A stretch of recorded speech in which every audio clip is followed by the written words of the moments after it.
सुप्रभात। मैं doctor Rajesh Kumar Visen, AS college Deoghar से।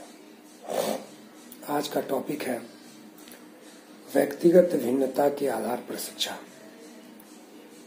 पिछले क्लास में मैंने आपको बताया था व्यक्तिगत भिन्नता के प्रकार और कारण।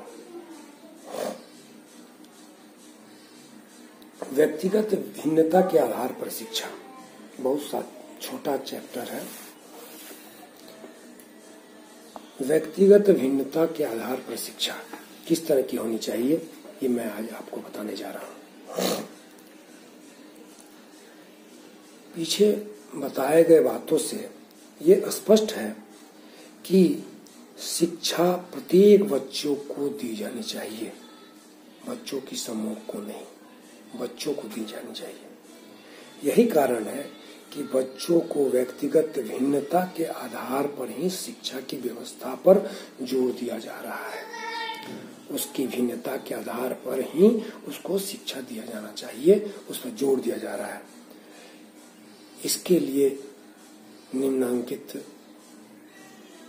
भाग जिसके आधार पर यह व्यक्तिगत शिक्षा होनी चाहिए निम्नांकित है। पहला, व्यवस्था। व्यवस्था क्या है? तो विश्वसनीय योग्यता मापक परीक्षाओं का निर्माण सर्वप्रथम करना होगा।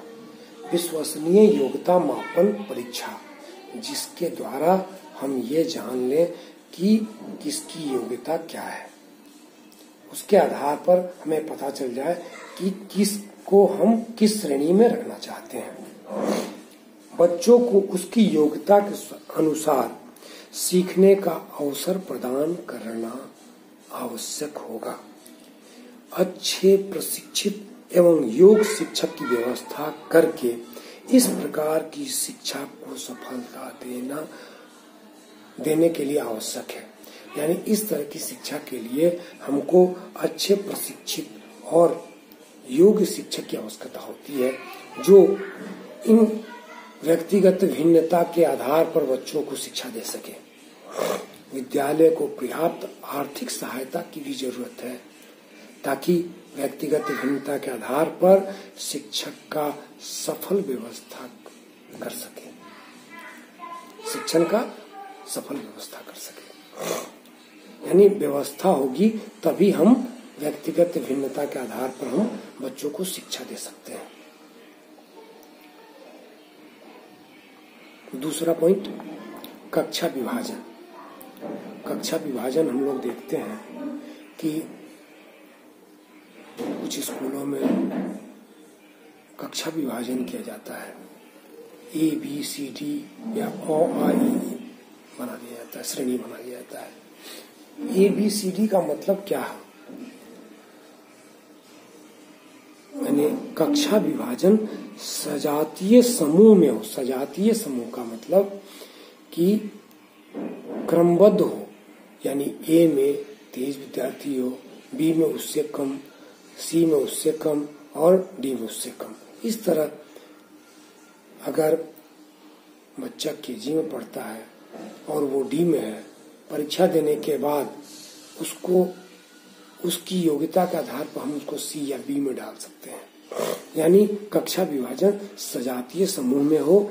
इसमें उच्च योग्यता वाले छात्रों को एक समूह में यानी ए में, मध्य योग्यता वाले दूसरे समूह को बी यानी बी में, निम्न योग्यता वाले को तृतीय समूह में यानी सी में रखा जाता है।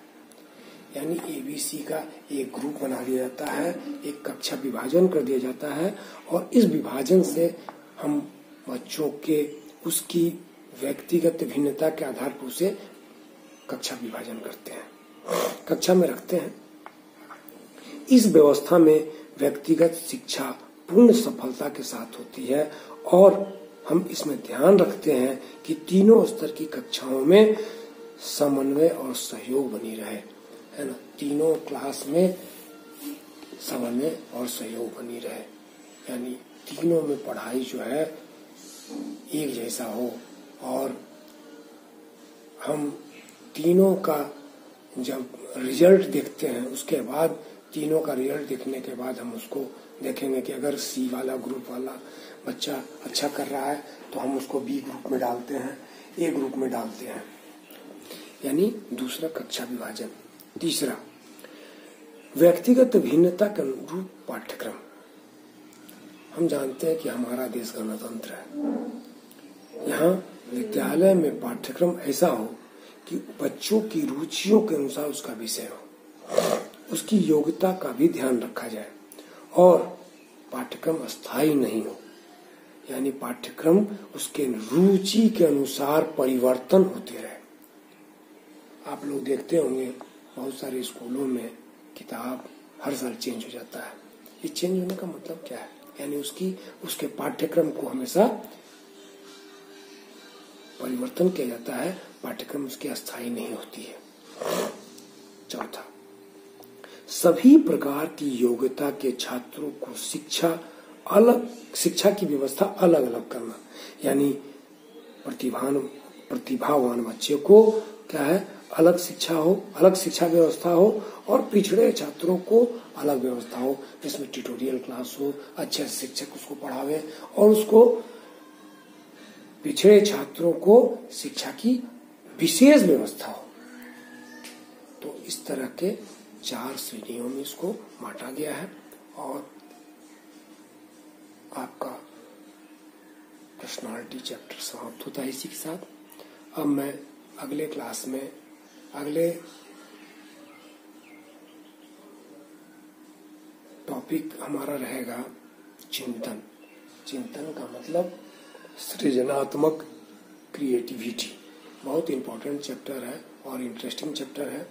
आप लोग क्रिएटिविटी को पढ़िएगा। पढ़ने के बाद मैं आपको क्रिएटिविटी का मतलब समझाऊंगा और इससे संबंधित सारी बातों को बताऊंगा। मैं जो पढ़ा रहा हूँ इसको अन्य लोगों के साथ भी शेयर कीजिएगा और बताइएगा। धन्यवाद।